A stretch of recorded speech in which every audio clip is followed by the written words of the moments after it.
હાલ સુરતથી એક ખૂબ જ દુઃખદ ખબર સામે આવી રહી છે। સુરતમાં એક કમકમાટી ભરી ઘટના બની છે। સુરતમાં ભાઠા ગામમાં ગુંગળામણના કારણે એક જ પરિવારના 3 સભ્યોના કરુણ મોત નિપજ્યા છે। પ્રાથમિક તપાસ મુજબ ઘરમાં ચાલુ રાખેલા જનરેટરના ધુમાડાથી શ્વાસ રૂંધાવાના કારણે આ દુર્ઘટના સર્જાઈ હોવાનું માનવામાં આવી રહ્યું છે।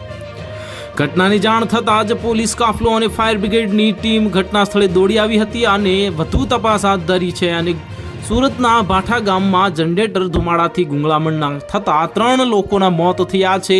રૂમમાં જનરેટર ચાલુ રહી જતા ધુમાડો રૂમમાં ફેલાઈ ગયો હતો અને એક પુરુષ અને 2 મહિલા સહિત 3ના મોત થયા છે।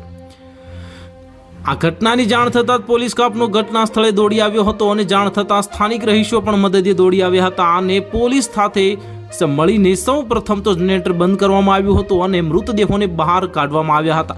હાલમાં મૃતદેહોને પીએમ અર્થે ખસેડવામાં આવ્યા છે અને પોલીસે તપાસનો ધમધમાટ શરૂ કરી દીધો છે।